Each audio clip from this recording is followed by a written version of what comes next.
All right, thank you for joining us at Home Buying Made Simple. We're a place where we come together, talk, and learn about real estate.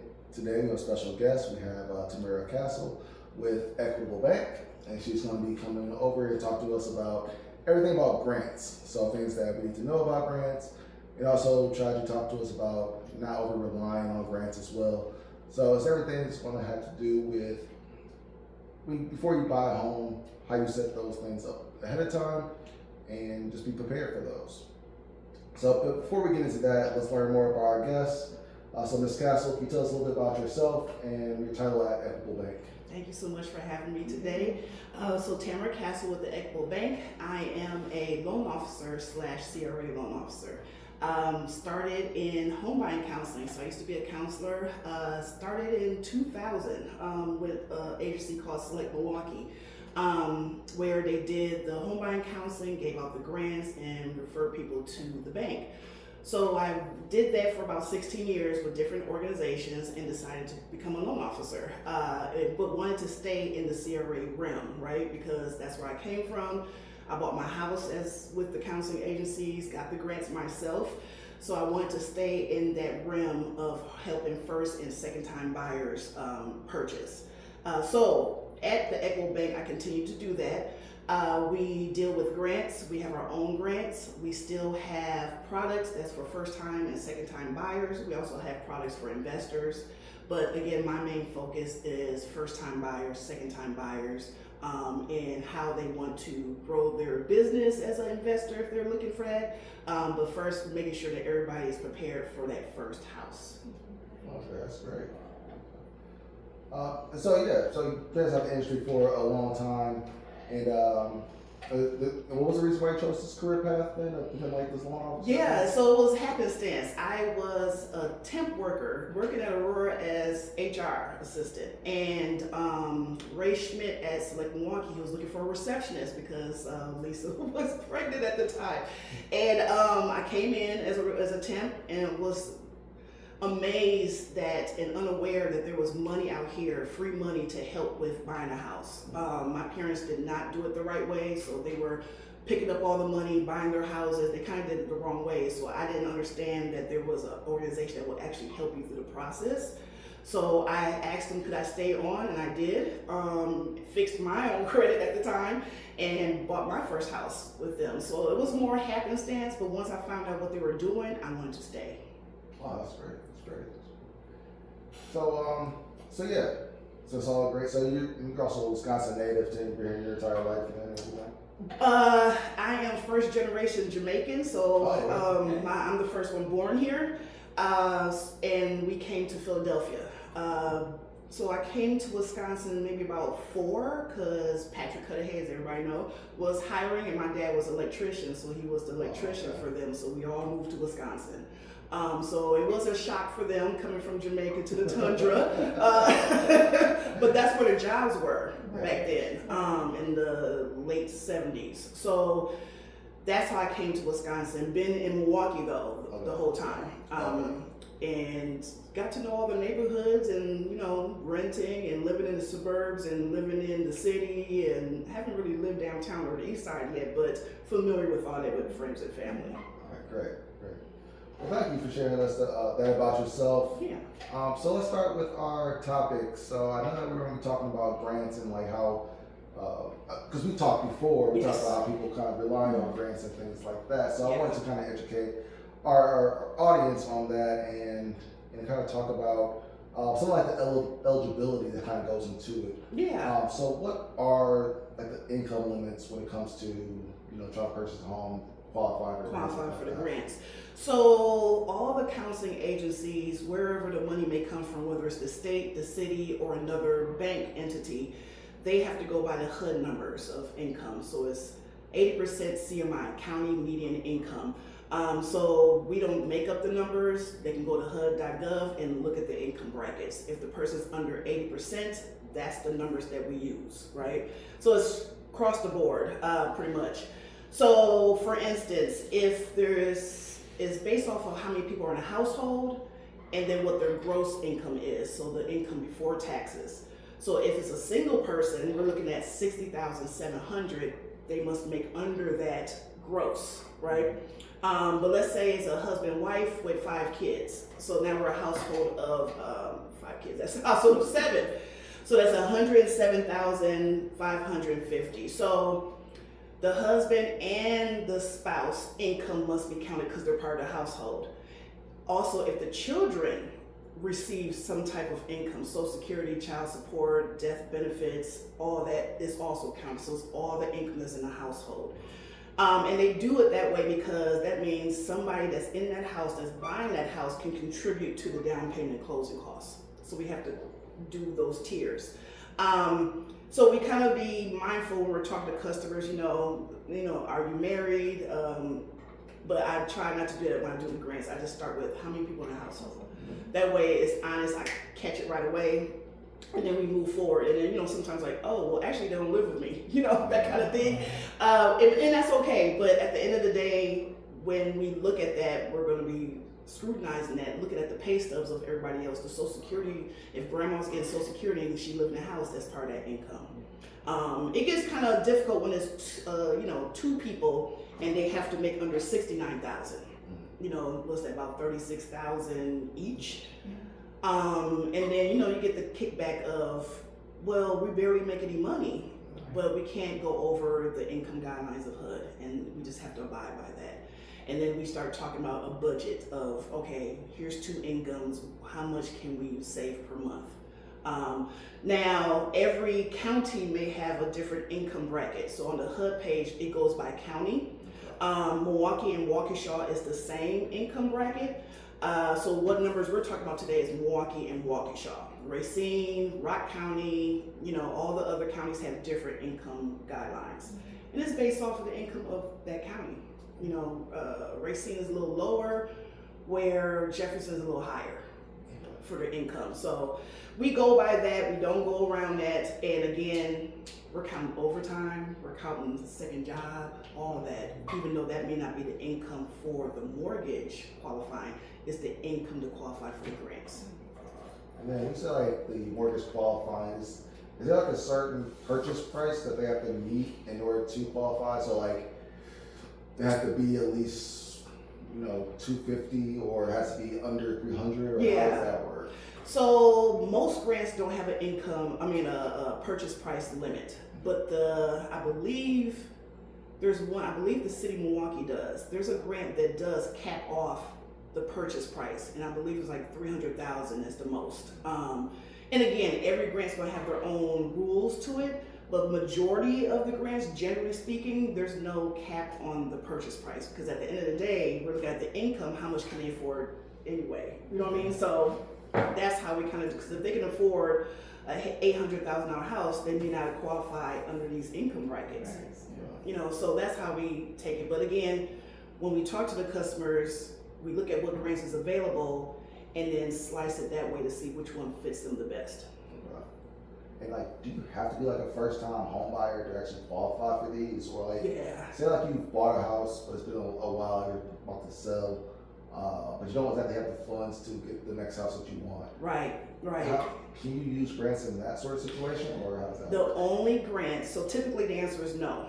The only grant that allows this is this DPP. This DPP allows for you to own a home and then use the grant for the second home. But it's going to count all the income, and you must still be underneath this bracket.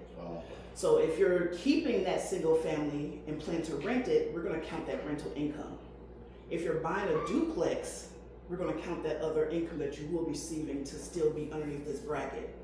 So yes, the answer is yes for DPP. You don't have to be a first-time buyer, but we're counting all the future incomes, especially if it's an investment, to be under. So I have a lady now, she fits under there because her job is only part-time. She has a duplex and she's buying a duplex. But even with all the incomes in her job, she still qualifies because of how many people are in her household. But then there's another guy I had yesterday, it doesn't work because by the time he gets the income and plus his job, he's over. So then it's about saving your own funds. But yes, there is one grant out there that will allow, which is called DPP. Okay. And then with that, then what is like a credit score that you actually kind of look for when applying for these grants? So the grants don't look at score. The mortgage product looks at the score. Okay. So the grant don't care if you have a 620 or 820. It's the mortgage product that's going to drive the credit score guidelines. So the typical one is 620 or higher. Okay. But of course, there's going to be other programs where it tiers up higher. But the grant is not going to look at what your score is. But the mortgage product is. Okay. And then looking at when you actually receive these grants and everything like that, so why shouldn't a home buyer assume that they'll actually receive a grant or a down payment assistance when planning to buy a home? Yeah, that's a tough one because they hear about it, they see us at the housing fairs, they see the flyers, they see that they qualify, based off what they see, but that doesn't necessarily mean that they're going to actually get it. Think of it as a pot of money that comes once a year, and as people get accepted offers, the money comes out the pot. You know what I mean? And there's no guarantee of when you're finding your home that there's money left in the pot. So they assume I'm pre-approved, I'm getting all these grants, and it's going to be there all the way until they find a house. So the grant doesn't hold with the pre-approval, it holds with the offer. So you could be shopping 2 weeks or 2 months. And if that 2 months hit and there's no money left, then it has to come from you or the seller. So the assumption is, oh, the grants are there, I'm good, I got pre-approved with the grants, and it's going to be with me until I find a house. The pot is the pot, so when it's empty, there's nothing anybody can do. So it's pretty competitive then. So it's like people are really kind of racing to get it. So when is actually like a good time to actually start applying for or looking at grants? So every grant has a different cycle, right? So for instance, the city of Milwaukee, their grant funds is going to come out their budget, and the budget is going to come out October, November for next year. So around this time, Halloween time, we're going to know if there's any money for the city grant next year. And then the DPP comes out every year around January, February. But we still can't go by the cycles because we call that chasing the grant. I always tell people, when you're ready, you're ready. It's just about gathering what you need to be ready, not chasing the money to be ready. But again, if they ask me, I'm going to say DPP starts in January. We'll know if city will have this money. We'll call the counseling agencies to see how their funds are going. But again, there's no guarantee. Everybody really shops more in the spring, and most of the time money is around in the spring. So I'll say that. But if you're ready in October, it's time to go shopping. I should say you can't. It's not encouraged to me to say, wait for the money to go buy your home. Okay. And has there ever been a situation where somebody actually lost eligibility for these? Yeah. Like say they were in the process of trying to buy, maybe they had a job change or something like that, and all of a sudden the eligibility is gone? Yeah, it happens a lot. And sometimes they try to keep it secret, but we'll find out. Mm-hmm. So it'll be something like you lost a job, changed a job, now the income is lower, or you went from full-time to part-time. And this affects the mortgage application too, so it's not just the grants. Or it'll be, I got married, and now we have to count the spouse's income. Some of your dependents left the house, so now you're not a household of 5 anymore, you're a household of 3. So then the income bracket changes. So there's a lot of ways that can change, but again, life is life. I've had customers say, I'm going to get another job that pay less so I can get the grant. And I'm like, oh my gosh, please don't do that. Please, or turn down raises to chase the grant. Okay. You know what I mean? And it's just, my counselor hat's on, I say, please don't do that. Because again, that new job, yes, you may not qualify for grants, but now you're making more money that you can save for that house. But that's how far some people will go, is to not take a bonus or a new job that makes more money. Wow. Yeah. And from what I understand, grants are always free for the most part. But can there be other requirements or conditions that may not be actually free that actually concern themselves with? Well, so the grants we say it's free funds because yes, it's, they're not getting a loan per se, but it's a forgivable loan. So yes, the word grant stays up front, but it's a forgivable loan, meaning some grants like DPP, you have to be in the house for 5 years. So every month, a piece of it forgives. So if you're in the house for 2 years, you owe back, and you decide to refinance or sell your house, you owe back 3 years of it. So technically it's free if you live the whole 5 years with it and you never have to pay it back. But at the same time, you're not making payments to it, you're just living in the house. But things happen, you got a new job, you want another house, and you're selling or you're moving on. You still have to pay what's left of the grant if there's some years left on the grant. So yes, it's free, but there is the regulation of it's a forgivable loan. You have to stay in the house for 3, 5, whatever years that grant requires. And can I just add on to that people need to know that these grants are a recorded document, Yes. so they will know Yes, that's a good point. whether or Yeah. not, like how long you've been in Yes. your home, or even if you go to try to sell or try to refinance, It's that gonna come up. information is going to come up. Yeah, and the only one that doesn't do that is the City of Milwaukee grant. They do not record as a second lien. So you're correct on the mortgage is there, and then here comes DPP right behind it. So whatever mortgage come your bank, and if you don't say there's a grant, it will come up with title, and it's like, oh, well, you need to get a satisfaction, which is paying off the grant and then getting that clear. So that's a good point.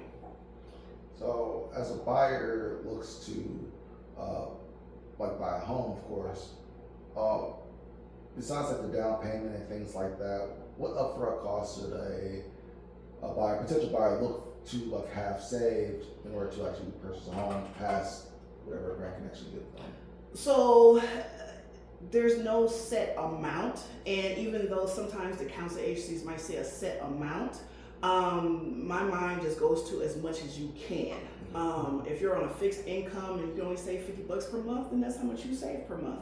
If you make $100,000 a year and you have $2,000 left, you got a decision to make. How much of that are you going to save, towards this house? And it'll be amazing how you see people that make a nice amount of money and have absolutely no savings. You know what I mean? And it's like, let's go through the bank statement. Where's the money going? How are you spending it? What can you put to the side for a second? I put aside cable, and I had little kids. I thought I was going to lose my mind without the cable, but we figured out, the library has free DVDs that we can watch. Yeah. Let's go to the $5 movies to deduct some of that cost that we had, because cable back then was like $200, and that's a lot of money. You know what I mean? So there's no set amount. I always say how much you can. But at the same time, I guess I would say, at least $5,000 set aside from your regular bills. Because people will say, my bank statement says $5,000, but you got rent, you got re-energies, you got food, you got gas, there's other things that's going to come out. So how much out of this is towards the house? And I have to always say that, because they think that what they have is going towards the house. No, you have other bills. Yeah. You know what I mean? Yeah. So I try not to say a certain amount, but let's start with $3,000 to $5,000 is a good start. But with the prices of homes these days, keep going Yeah. with the savings. Keep going. And so you say like that much for a house, but does this still ring true that you need at least like 6 months for like an emergency fund as well? Do you think that is still like a good number to chase when you try to look at? So some products, especially when you're doing a duplex, it may require you to have those reserves in your account. And it can be from a 401k too, that you have reserves, because again, you can withdraw from that for emergencies. It's hard to say a certain amount. Again, when we're doing the counseling up front and you get to the bank, you condition yourself to save a certain amount of how much you can. Once you buy, that doesn't stop. And so I try to tell people, don't stop saving, continue going, because that water heater will go out. You might need a new toilet. I'm just thinking stuff that happened to me. Like, someone broke your fence, the lawnmower, the snow blower, all these things that pop up. Continue that behavior, and then your emergency savings will be there. Because you don't want to get in the house, now you're done, and now when something happens, you go into your credit card. to pay for these things, because there's no landlord to call anymore. It's all on you, and especially if you have tenants. If you do a duplex, that needs to be fixed, like now. And so then people get nervous because they have no savings. Now they're going to get a cash loan or their credit cards because they stopped that behavior of savings. Yeah. So whatever they could save before, continue saving going on. Okay, that makes sense. So, basically we're saying like buyers should look at grants for the most part as almost like a bonus rather than something that's like the foundation for what they need to buy a home. Right. Yeah, I agree. So, what advice do you have for people out there to say like, hey, don't rely on this? Like, Yeah. What should they actually do? Especially when we're tabling, a lot of people are taking stuff off the table and they're just looking for money. And I always say, with the counseling and everything you're doing and the savings you're doing, if you qualify, that's the gift, that's the bonus. Congratulations, you qualify for additional. So yeah, now that's helping with your down payment closing costs, but your saving is your reserves. It's amazing how we get to closing and there's no money left to even move. The movers call, there's nothing left because they just wanted to get to the table. So I always say grants is a gift or a bonus if you qualify to add on to your savings that you already have. So that just means you're not bringing your savings to closing. The grant is going to take us, and now you need to keep that savings as your emergency, savings, or I call it my little bucket. And it's hard to change that because grants equal free is a bonus. It's there for me, but I always say it's just something that happens to be there, and if you get it, great. But if you don't, let's work on how to get your own bonus. I call it that. You're making up your own bonus, which everybody else is doing. Because the people that don't qualify for grants, guess what? They're coming to close with $15,000. Right there, boom, cut a check, and you're getting $10,000. You only have to bring $5. You know what I mean? So it's a bonus because again, most people don't qualify for grants. So just think of it as this is another program that's helping first-time buyers because this is one of the barriers. Score and all that, but there's no money to help pay your collections, but there's money to help you with that first house. Okay. So before I go ahead and close, anybody else have any questions for Tamara? You guys answered a lot of great questions. Yeah, so it always starts with the counseling agencies, then you go to the bank, then you go to the realtor, right? But at the same time, people like me that was at the counseling, if you skip that, I can still help you go through that process. You know what I mean? I'm still have to send you because again, these grants require home buying education. Yeah. But I have no problem helping them on the counselor side to, get everything together and still push that this is a bonus. Because again, people come in my office upset, that they don't qualify. Well, nobody's helping us, and or this, and I'm just like, you own a duplex, and you're gonna buy another duplex, and you're asking for free money to make money. You know what I mean? It doesn't work that way. Investors don't get grants. First time home buyers, or maybe that second buyer may get grants, but in order to make money, you gotta have money. And you got the grants on the first house, and now you're asking for grants for the second house. We should have been saving money over here because you're getting paid. But again, it's part of that counseling, trying to get that mentality out. And again, when we're at the fairs and talking to people, that's why I try to do, I don't qualify. Oh, but you can still work with Housing Resources, UCC, and get the counseling and help you budget to get this money.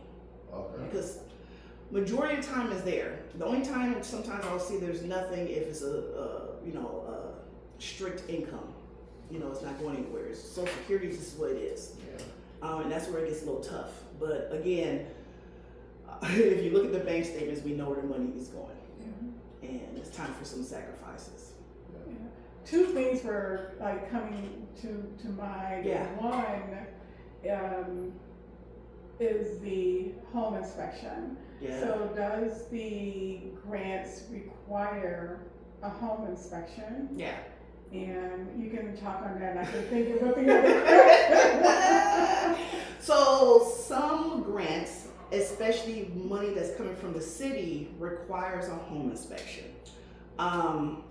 And the lender and the council agency want to see that home inspection, and the grant may say, we're only giving out this funds if the inspection passes the health and safety issues. Good thing, yes, for the customer and all that, but at the same time, it could be something simple that the customer can take care of, you know what I mean, after closing. There is, which one of those grants, it goes, I can't think of the grant, but there's another grant that goes even deep. Hickory funds go even further, and it's that HQS inspection on top of the home inspection. And I just speak on it as, think of it as a FHA inspection. It's nitpicking everything. And there's nothing we can do about it because that's what the grant is calling for. You know what I mean? So the customer is going to just go and ho because they want that free money, and then here, you know, you guys are with that, and it's like, these are simple things that can be done right after, but the grant is requiring it, and then now we're, you know, stuck with it. So I try to warn customers ahead of time that if you're going for Hickory, that when you're pre-approved, tell the realtor right away. Not when there's an offer and the home inspection is already done, and now you got to get an HQS inspection done. So I try to step in that council role too to stop that, but sometimes, you know, the counselor's too busy, and now they got an offer, and the home inspection is already done, and now someone else got to go back out to the house. So some grants require it. Right. And that was kind of like, you know, you kind of touched on it. That was my second question, because there's, you know, WIDA, there's conventional, there's FHA, there's VA, and then they have their requirements, their guidelines. And if a buyer, let's say for an example, is going through FHA, they're going to be looking at something totally different than if they were going conventional. Correct. And then having that inspection. So even if they have that inspection, they get that appraisal. That appraiser can come up with something. Completely and all different. Of this, you know, has to kind of work together. It does. In It's order frustrating. to, and you have to do all of this first, kind of, in order to get the grant money. Right. So, you know, I just wanted to ask you again, like, with, or do you see, again, with, you know, FHA, you know, conventional, do you see any issues with that? What I've seen, well, conventional is, that's where, you know, it's more lenient on things. So I try to warn customers about the major mechanicals stuff. And of course, you guys are knowledgeable with all that, and you know, if it's FHA, it's like, oh, that's not gonna work, you know, or conventional, that might slide, you know, we'll see if we can get the seller to pay for it. But most of the time when it's FHA and they're doing Hickory, the FHA inspection kind of covers the HQS inspection a little bit. So sometimes I will feel a little safer when it's an FHA loan, because we kind of know that the house is, if it's approved FHA, it's going to approve as HQS. But at the same time, it's about what's in the market, what did the sellers do, did the customer fall in love with a house that's almost perfect, or they want that house that needs a little bit more work, and now we're teeter-tottering between the two. But I've seen more that FHA pre-approval is going to cover everything that the grants is going to require. But again, it's hard to find an FHA approved home. Right. That's the problem. Right. And you know, they come back to me like, you know, no one can control the market. And can the seller, or will the seller, fix these things up front? Or, Correct. Correct. So sometimes I was just like, you know, it's up to the sellers. The sellers know what they have. You know, they can say as is if they want to, you know, and that's when we know it's not going to work with the grants, because, or it might. It depends on what the scenario is. But as far as the customers, you know, I always try to say, keep an open mind. You know, ask for the repairs. We have to follow what the grants is doing and just move forward, because, you know, I mean, I put in at least 4 offers when I first bought, because this failed, that failed, this happened, and there's a oil tank underneath the ground. There's, you know, it was so much different stuff happening, and I got discouraged, and I didn't want to move forward because I didn't fit the criteria of what the houses were back in, what was it, 05. And I just had to, I'm like, Tamara, you got the counselor hat on, right? But then I'm a customer, and I had to just put my mind back to, this is what it is, take the emotions out. spread your where I want to buy out, go to the south side, go to the east side. There's other neighborhoods that you may not be aware of that might fit your criteria. And then just all of a sudden, a mortgage broker was selling their house in the neighborhood that I wanted at the price that fit. And that took a year. So, I was like, I'll just check it out. Hey, God said it ain't it.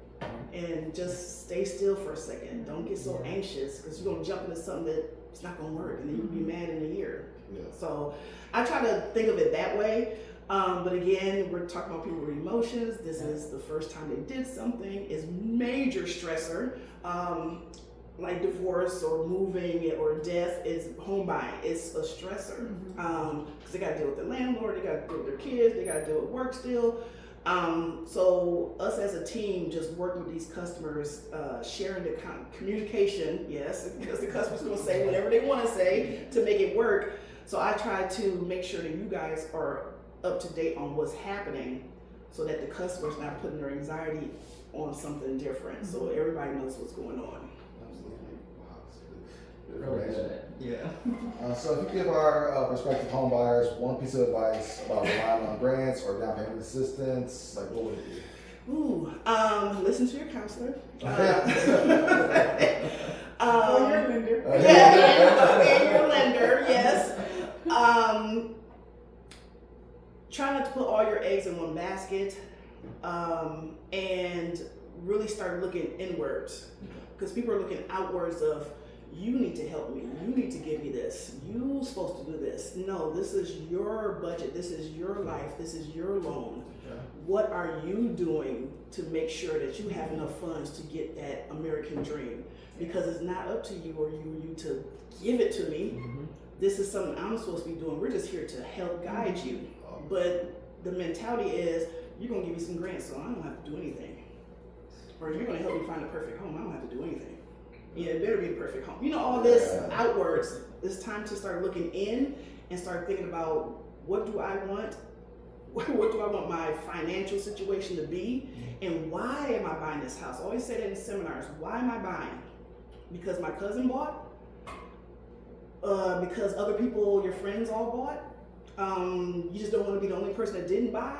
Or is it because you want generational wealth, or you want your kids to be stable in one neighborhood for 10 years, or whatever the case, or you want to pass it down, whatever the case may be, start looking in. And that's because people are looking out and expecting to get something. Start here, and then the bonus is, guess what? You're getting something. Yeah. And leave it at that. That's some great advice. I actually really like that. So with that, it's going to be the end of this segment. But how can they actually get in contact with you? How can they reach out? So I'm at the Silver Spring, 705 East Silver Spring, Whitefish Bay branch at the Equitable Bank. Phone number 262-505-4017. You can call any branch though and just ask for Tamara Castle and they'll route you to me. That's usually the easiest way. And again, we're all out in the community trying to, share the information. So sometimes if you go to these housing fairs, you'll see us there, Lisa's there, you there. That's the easiest way, is phone or just visit me at the branch. Okay. Well, thank you, Tamara. That was a lot of great information. I think the audience will actually get a lot from that. I do appreciate everybody for joining. This is, again, Home Buying Made Simple. And thank you for joining. We'll see you next time. Thank you. Bye.